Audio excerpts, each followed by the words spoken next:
Hi students, so we're going to start with a brief little video.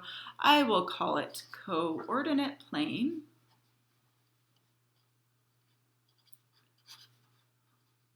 101. Basically just a review of the terminology and other things we need to know about the coordinate plane.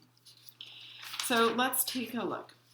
Essentially, the coordinate plane is a system for orienting yourselves in a plane and being able to find different points in said plane. So let's look first at the x-axis. We're going to go ahead and draw that. The x-axis is the axis on the horizontal plane, and the horizontal plane means basically like the horizon. I use the term like the horizon, so the across. So the horizon is where the earth meets the sky, and that goes across. And then the y-axis is the vertical axis going up and down. Let's go ahead and label that with our little y's. And then the center point is called the origin, and it is at exactly 0, 0. So the way you can think about it is the x-axis going across is basically a number line on a horizontal axis. So it's the origin is the 0 point.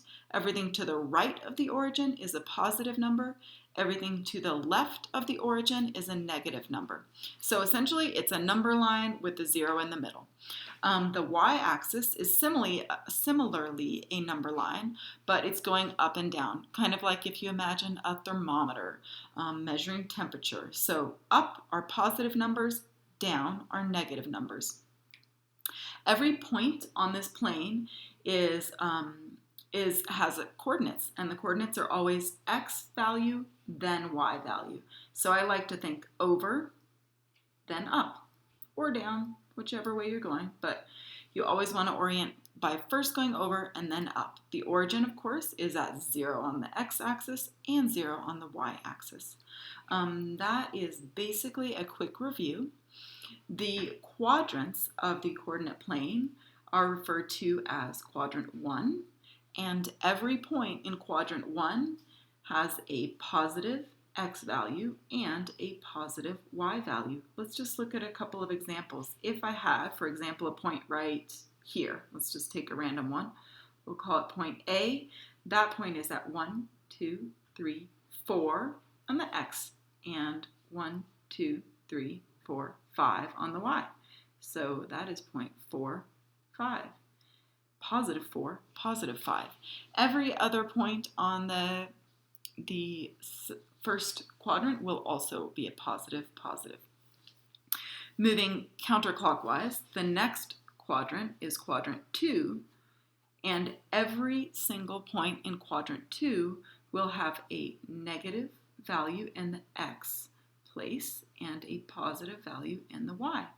Let's take this point, for example, and just see. It's got, because it's negative, it's to the left of the origin. 1, 2, 3, 4, 5, 6, 7, 8, 9, negative 9, because it's 9 spaces to the left of the origin, and positive 2, 2 spaces up from the origin.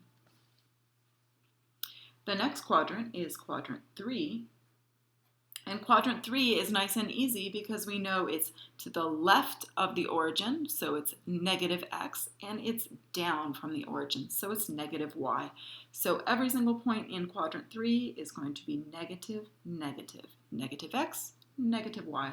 Let's grab a point like this one, and then let's define it. It's negative 1, 2, 3, 3 spaces over from the origin, and it's negative 1, 2, 3, 4. 4 spaces down. Negative 3, negative 4. Oh, we should be naming our points. Let's call this C and this one B.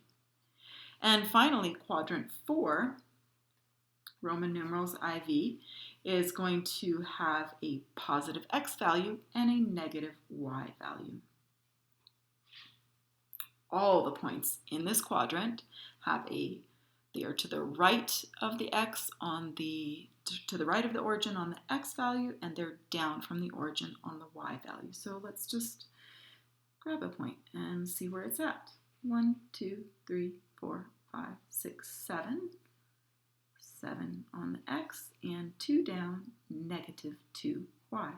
So a positive value and a negative value. That is just a quick little review of the coordinate plane, which you guys are using a lot in school these days. Bueno, bye.